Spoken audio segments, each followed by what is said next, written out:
Dalam melakukan suatu perubahan sampai perubahan baik yang benar ini, satu saja yang Bapak lakukan setelah ini. Keputusan yang kami ambil itu adalah MOU kerjasama untuk mengembangkan sekolah ini bersama dengan paguyuban kelas dan komite. Dan itu pun sebelum kami melaksanakan koordinasi dengan paguyuban dan komite untuk melaksanakan kesepakatan bersama, kami pun mengadakan studi banding. Kami studi banding ke SD Negeri 4 Panggung Rejo Kepanjen, Kabupaten Malang. Di sanalah ternyata di sana itu sekolahan Adiyata Mandiri, sudah mandiri. Nah, apa yang dikatakan mandiri? Ternyata di sana memang sudah di luar tanggung jawab daripada pemerintah. Artinya penyelenggaraan pendidikan itu kerjasama antara komite dengan pihak sekolah.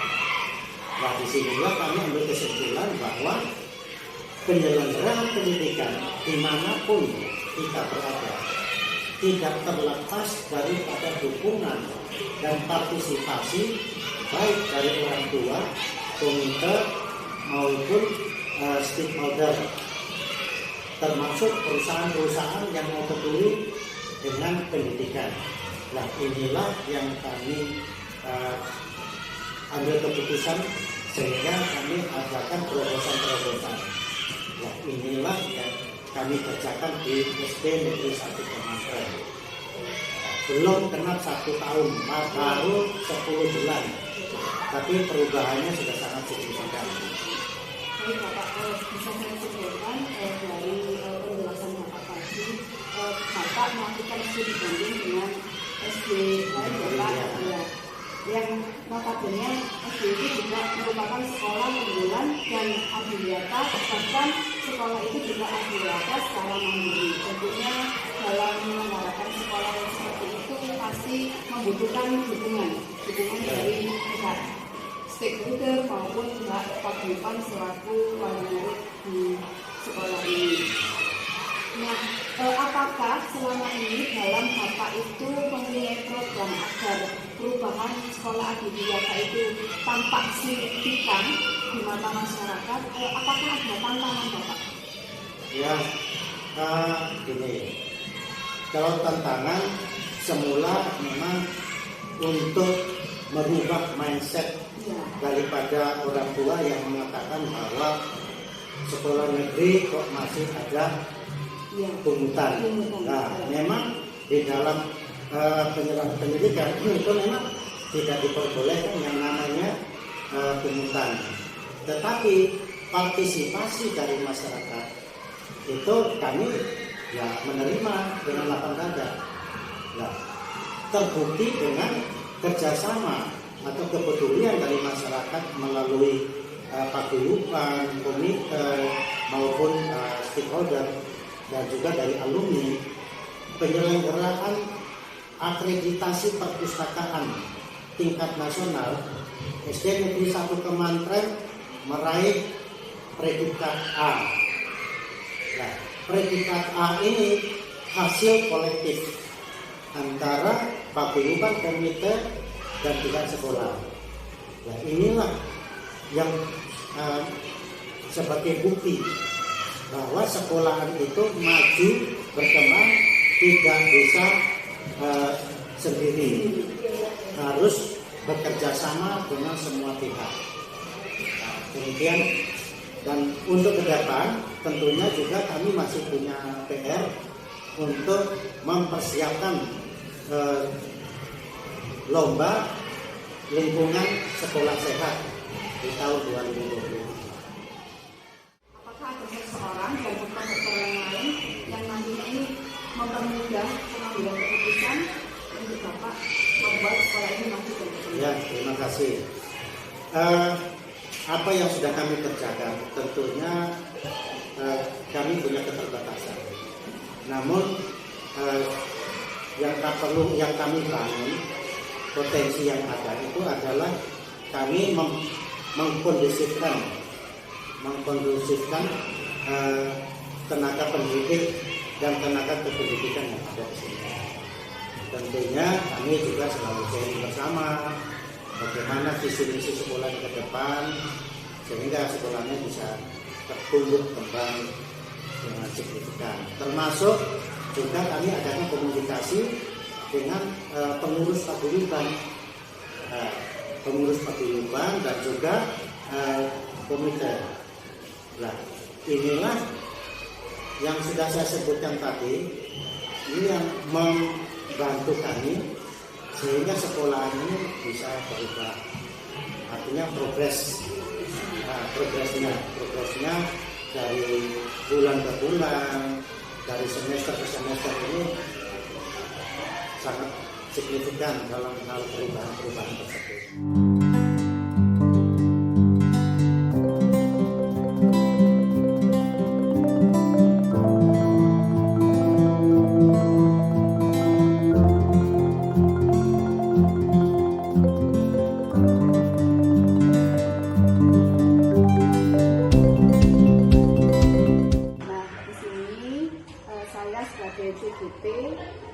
Angkatan 5 Kabupaten Malang ingin meminta ilmu nih kepada Bapak Zainul selaku Kepala Sekolah SD Negeri 1 Sukolilo. Bersedia nih Bapak? Ya silakan, nggak apa-apa, kita sambil pagi. Ya. Pak Zainul, selama Pak Zainul menjadi Kepala Sekolah di lembaga ini, kira-kira bagaimana nih Bapak dapat mengidentifikasi kasus-kasus yang merupakan dilema etika atau rujukan gimana nih Pak? Ya, ini setiap kita menjaga tugas pasti ada masalah, dimanapun itu ada permasalahan itu. Namun kita di dalam menentukan suatu permasalahan berpijak pada suatu aturan yang kita yakini kebenarannya. Kita tahu bahwa kedinasan kita ini bertanggung jawab pada 3 pilar. 1, tanggung jawab secara moral. Ini yang paling tinggi. Kita selaku umat beragama, manusia yang beragama itu pasti memiliki tanggung jawab kepada Tuhan Yang Maha Esa secara moral.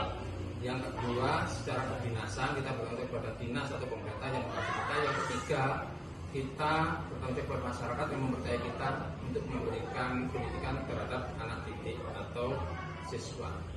Untuk itu permasalahan manakala yang timbul di mana kita bertugas, kita selalu berpijak itu jangan sampai kita bertentangan dengan aturan yang ada.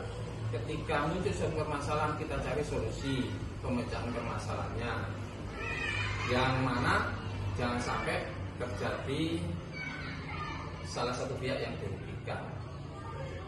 Saya kira itu. Gitu ya Pak. Ya, terima kasih Pak. Nah di sini saya juga pengen tahu nih, Bapak ketika ada suatu program di sekolah, Bapak itu kan pastinya juga akan melakukan suatu pengambilan keputusan. Nah, di sini apakah Bapak pernah pengalaman bahwa saat pengambilan keputusan itu keputusan Bapak itu bertentangan dengan nilai kebajikan yang ada? Apakah pernah Pak? Iya, pernah. Yang baru-baru saja kita lakukan di lembaga kami ini itu tentang sumbangan wali murid. Ini persepsi orang itu kan kadang-kadang sekolah karena gratis, nggak boleh ada somasi, padahal di Permendikbud nomor 75 tahun 2016 itu diperkenankan ada sumbangan. Kata punya sumbangan bukan pungutan. Yang maksud perbedaan dengan sumbangan dan pungutan itu ditentukan besarannya, kurun waktunya itu mengarah kepada pungutan. Sementara sekolah dasar SD maupun SMP itu tidak diperkenankan adanya pungutan. Nah ini kita mencoba membangun suatu komunikasi kepada wali murid bahwa tanpa adanya peran serta atau sumbangsi atau kontribusi dari wali murid, lembaga itu sulit untuk mengalami perkembangan yang secara cepat.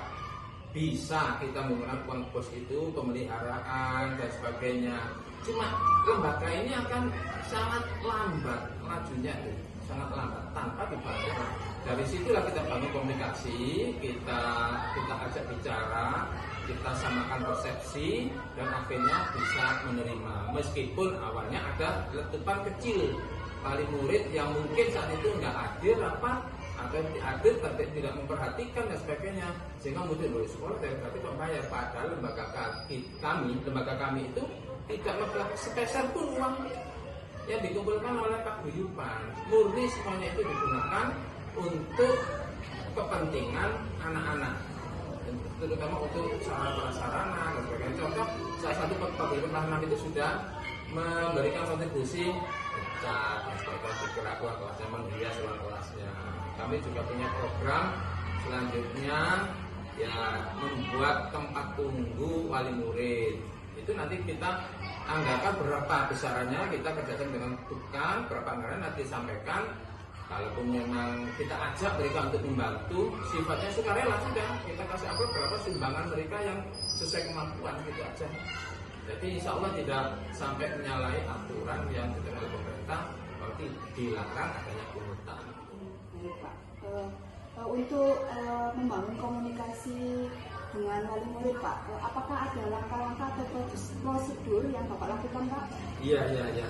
Memang dengan adanya paguyuban, tujuan kami itu wali murid manakala ada keluhan apapun itu, baik perorangan maupun kelompok sebagian besar, apalagi sampai sebagian besar wali murid kelompok itu langsung sampaikan ke paguyuban. Paguyuban biar menyampaikan kepada permasalahan apa, kalau permasalahan kelas ya sampaikan ke wali kelas. Manakala permasalahan di sekolahan tentang kebijakan kepala sekolah, silakan sampaikan dari paguyuban itu menyampaikan ke komite bisa menyampaikan ke kepala sekolah. Itu harapan saya, kami bentuk adanya pengurus paguyuban, komite, bukan sekedar untuk menggalang sumbangan saja, tidak. Artinya bisa berfungsi untuk menyampaikan aspirasi, usulan, kritikan yang sifatnya membangun untuk kebaikan lembaga. Kami selalu terbuka. Saya kira itu.